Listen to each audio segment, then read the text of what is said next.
নমস্কার, কেমন আছো সবাই? মিতালি লাইফস্টাইলে তোমাদের অনেক অনেক স্বাগত, অনেক অনেক ভালোবাসা। আজকের ভিডিওটা একটু অন্যভাবেই শুরু করলাম, তাই তোমাদের কাছে অনুরোধ করছি তোমরা পুরো ভিডিওটা স্কিপ না করে দেখতে থাকো।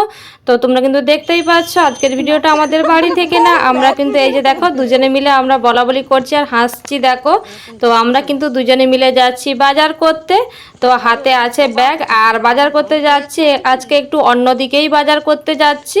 তো আমরা যেখানে বাজার করতে যাই ওখানে ওদের পাড়াতে মারা গেছেন একজন, তো হয়তো দোকান খোলে না, যার কারণে আমরা কিন্তু একটু অন্য দিকেই বাজার করতে যাচ্ছি।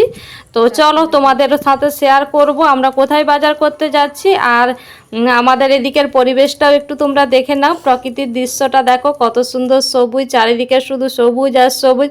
তো আমরা যারা গ্রামে থাকি তো আমরা এরকম সবুজ পরিবেশের মধ্যেই সবসময়ই থাকি। আর আমার যেসব বন্ধুরা শহরে থাকো তোমরা তো এরকম সবুজ পরিবেশ দেখতেই পাও না।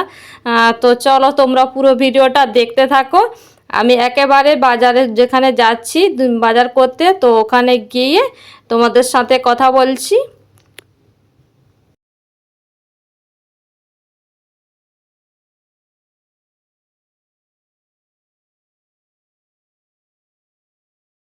আমরা কিন্তু চলে এসেছি বাজারে। তো বাজার বলতে এখানে ওনার হচ্ছে গিয়ে ওই যে মুদিখানার দোকান, তো তার সাথে এই যে সবজি বাজার রাখে। তো একেবারে যেই বাজার করতে আসুক না কেন একেবারে দুটো কাজই হয়ে যায়। তো কারো মুদিখানার কোনো কিছু জিনিস নেওয়া থাকলেও হয়ে যায়, আর হচ্ছে কাঁচা সবজি বাজারও হয়ে যায়। তো এইদিকে দেখো এই যে কাকিমা আলু বাছছে, আলু নেবে, আর আমি আলু নেব না, আমি কিছু সবজি নেব। তো চলো আমরা বাজারটা করে নিই।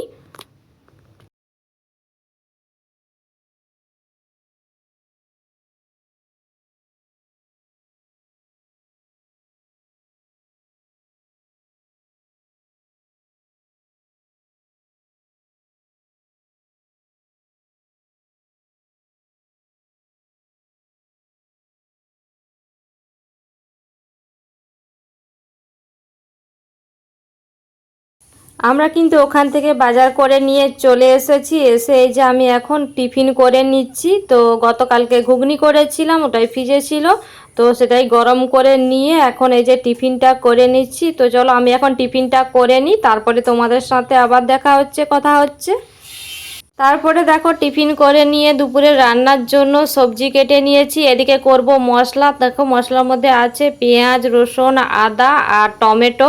তো এগুলো আমি একসাথেই শিলনোড়াতে পেস্ট করে নেব। তো দেখো আমার কিন্তু মশলাটা বাটা হয়ে গিয়েছে। তো চলো আজকেও তোমাদের সাথে একটা রেসিপি শেয়ার করব। তো এইদিকে দেখো আমি কিন্তু ডিম সেদ্ধ করে নিয়েছি, তো ওই ডিমগুলোই এখন ছাড়িয়ে নিচ্ছি। আর বন্ধুরা আমি এই যে ভয়েসটা দিচ্ছি, তো পাশের বাড়িতে কাজ হচ্ছে, আওয়াজ হচ্ছে, তোমরা একটু মানিয়ে নিও। তো আমার না প্রচুর ভয়েস দিতে খুবই অসুবিধা হয়, আমাদের এখানে সবসময় মাইক বাজতেই থাকে। তো আজকে মাইক বাজছে না, কিন্তু কি বলো তো এই যে পাশের বাড়িতে কাজ হচ্ছে, প্রচুর আওয়াজ হচ্ছে, জানি না কিভাবে আমার ভয়েসটা তোমরা শুনতে পাচ্ছ। তো দেখো এইদিকে আমি কিন্তু ডিমগুলো ছাড়িয়ে নিলাম। তো দিয়ে এখন কি করছি বলো তো, এখন এই যে ডিমগুলো কাটবো, যার কারণে আমি কিন্তু বঁটিটা ভালো করে ধুয়ে নিলাম। তো ডিমগুলো আমি ছুরির সাহায্যেও কাটতে পারতাম, তো যেহেতু বঁটিতেই কাজ করছিলাম তো বঁটিতেই আমি দেখো ডিমগুলোকে অর্ধেক করে নিচ্ছি। তো আজকে আমি ডিমগুলোকে এইভাবে অর্ধেক করেই রান্না করব। তো তোমরা কিন্তু দেখতে থাকো আমি কিভাবে রান্নাটা করছি।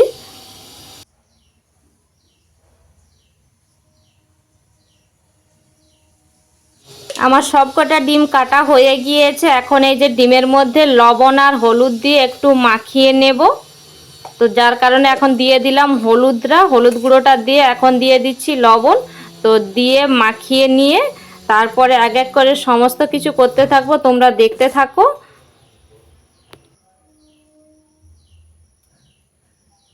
আমার কিন্তু ডিমে লবণ হলুদরা মাখানো হয়ে গিয়েছে। আর এইদিকে দেখো আমি অফ ক্যামেরাতে ঝুরি ঝুরি করে আলু কেটে নিয়েছি, যেভাবে আমরা আলু ভাজা করি তো ওইভাবেই আলুটা কেটে নিয়েছি। নিয়ে দেখো এই যে জল ঝরিয়ে নিয়ে এখন একটা কাঁচির মধ্যে নিয়েছি। আর এই যে সমস্ত কিছু মশলা যে একসাথে বেটে নিয়েছিলাম তো এই আলুর মধ্যে দিয়ে দিলাম। তো দিয়ে এখন দিয়ে দেব বাদ বাকি মশলাগুলো। তো তোমরা দেখতে থাকো আমি কি কি মশলা দিচ্ছি এতে। তো দেখো এখন দিয়ে দিলাম লঙ্কার গুঁড়ো। তো যে যেভাবে যেরকম ঝাল খেতে পছন্দ করবে তেমনই লঙ্কার গুঁড়োটা দেবে। তো দেখো তারপরে দিয়ে দিলাম হলুদের গুঁড়ো। তো হলুদের গুঁড়োটা দিয়ে এখন দেব জিরের গুঁড়ো। তো জিরেটা আমি মশলার সাথে বেটে নিতেই পারতাম, যেহেতু আমার কাছে জিরের গুঁড়োটা আছে যার কারণে আমি না বেটে গুঁড়োটাই দিলাম। তো জিরের গুঁড়োটা দিয়ে এখন দিয়ে দেব পরিমাপ মতো লবণ। তো দেখো পরিমাপ মতো লবণ দিয়ে দিচ্ছি 1 চিমটি মতো চিনি। তো পরে আমি আর কোনো চিনি ব্যবহার করব না, এতেই দিয়ে দিলাম। আর দিয়ে দিচ্ছি একটু বেশি পরিমাণেই সর্ষের তেল। আর যেহেতু আমি বুঝতেই পারছো ভাপা রান্নাটা করব, যার কারণে আমি কিন্তু সর্ষের তেলটা একটু বেশি করেই দিলাম। তো দিয়ে এখন দেখো আলুর সাথে মশলাটাকে ভালো করে মাখিয়ে নিচ্ছি। তো মাখিয়ে নিয়ে একটু ঢেকে রাখবো আমি।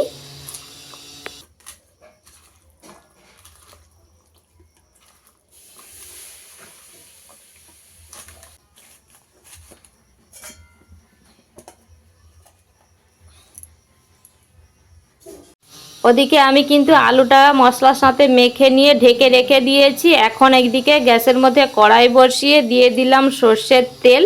তো খুব বেশি তেলটা দিই না, ডিমগুলো যেহেতু ভাজবো তো অল্প পরিমাণে একটু সর্ষের তেলটা দিয়েছি। আর তেল তো আমার আলুর সাথে দেয়াই আছে, তো এক্সট্রা করে আমাকে আর কোনো তেল দিতে হবে না, যার কারণে ডিমগুলো ভাজা মতো করে অল্প পরিমাণে তেল দিয়েছি। তো তেল দিয়ে এখন এই যে তেলটা গরম হয়ে যাওয়ার পরে এক এক করে দিয়ে দিচ্ছি ডিমগুলো। তো ডিমগুলো দেখো যেদিকে কুসুমটা আছে ওই দিকটা আমি উল্টো দিক করেই দিচ্ছি। তো এই যে তো ডিমগুলো আমি এপিঠ ওপিঠ ভেজে নেব।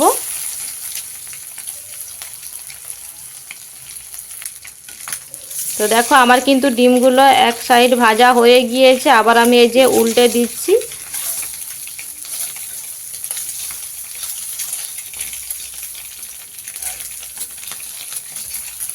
ডিমগুলো আমার ভাজা হয়ে গিয়েছে, এখন আমি ডিমগুলো প্লেটের মধ্যে তুলে নিচ্ছি। ডিমগুলো তোলা হয়ে গিয়েছে। তারপরে দেখো আমি কিন্তু এই যে আলুর মধ্যে মশলাটা দিয়ে মাখিয়ে রেখেছিলাম, এখন কিন্তু একেবারে দিয়ে দিলাম কড়াইয়ের মধ্যে সরাসরি। তো আমি কিন্তু কোনো কষাবো না, কিছু করব না, জাস্ট একটু নাড়াচাড়া করে নিয়ে আমি কি করলাম বলো তো, দিয়ে দিলাম যেই কাঁচির মধ্যে আলুটা রেখেছিলাম, তো ওই কাঁচির মধ্যে তো মশলাটা লেগেছিলো, তো ওই কাঁচিটা ধুয়ে আবারও দিয়ে দিলাম জল। তো আমি কিন্তু এটা যেহেতু টপকা রান্নাটা করব, যার কারণে আমি কিন্তু কষালাম না। তো আমি কিন্তু আলুটা সেদ্ধ হওয়া মাপ পর্যন্ত জলটা দেব। তো আর কোনো কিছুই মশলা টশলা কিছুই দেব না, আমি এই যে জলটা দিয়ে দিলাম। তো জলটা দিয়ে এখন ঢেকে দেব। তো আলুটা সেদ্ধ হওয়া পর্যন্ত অপেক্ষা করব, এখনই ডিমটা দেব না, ডিমটা পরে দেব। আর ডিমটা কখন দিচ্ছি দেখার জন্য পুরো ভিডিওটা তোমরা দেখতে থাকো।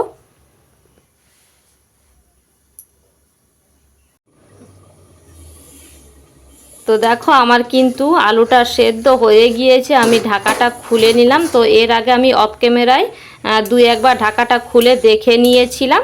তো দেখো এইদিকে আমার পুরোপুরি আলুটা একেবারে সেদ্ধ হয়ে গিয়েছে। এখন কিন্তু আমি এই যে খুন্তির সাহায্যে আলুগুলো একটু ভেঙে ভেঙে দিচ্ছি, দিয়ে এখন আমি ডিমগুলো দেব। তো আলুগুলো সেদ্ধ হয়ে যাওয়ার পর তরকারিটা নামানোর সময় হয়ে গিয়েছে, তখন কিন্তু আমি ডিমগুলো দিচ্ছি।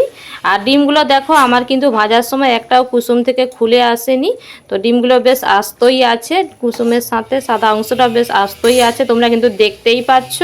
তো চলো এক এক করে সমস্ত ডিমগুলো দিয়ে আমি 1 মিনিট মতো ফুটিয়ে নিয়ে তারপরে নামিয়ে নেব। আর দেখো তরকারিটাতে তোমরা কিন্তু দেখতে পাচ্ছ আমি কিন্তু খুব ঝোলও রাখি না, আর একেবারেই শুকনো করি না, একটু গাঢ় গাঢ় ভাব করেছি। তো এই যে আর তরকারিটা খেতে বেশ ভালোই লাগে এইভাবে রান্না করলে। আমরা যেভাবে নর্মালি প্রতিদিন ডিমের ঝোলটা করি, তো ওইভাবে না করে তো এইভাবে রান্না করলে বেশ ভালোই লাগে খেতে। ওই শুধু ডিমের ঝোল ওইভাবে করার থেকে এইভাবে করলে তার থেকে টেস্টটা ভালোই হয় আমার কাছে মনে হয়। তো যার কারণে আজকে কিন্তু আমি এভাবেই বানিয়ে নিলাম। তো দেখো আমার তরকারিটা হয়ে গিয়েছে, এইদিকে আমি তরকারিটা নামিয়েও নিলাম।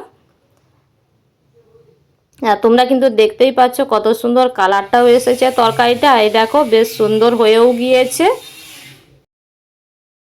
তারপরে আমি কিন্তু চলে এসেছি একেবারে বিকেল বেলায়। তো দুপুরের খাওয়া দাওয়া করে বিশ্রাম নিয়ে ইচ্ছে করলো একটু ফল খেতে। তো বাড়ির কাছেই যখন ফল আছে তাহলে আর কি বলো।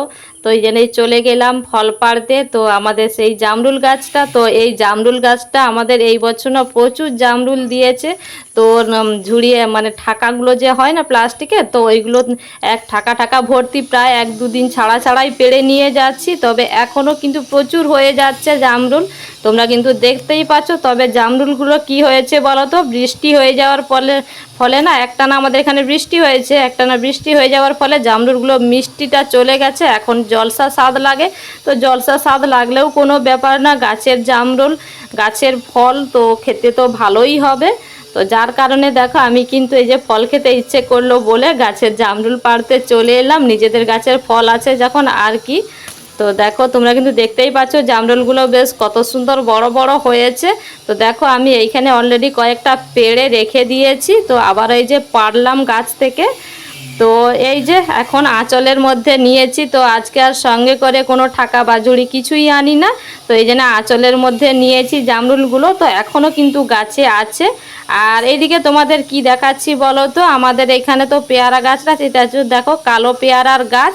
তো অনেক পেয়ারা ধরেছিল, এই যে ঝড় বৃষ্টি হওয়ার ফলে না কত পেয়ারা ঝরে পড়ে গেছে, ওই যে নিচে দেখালাম।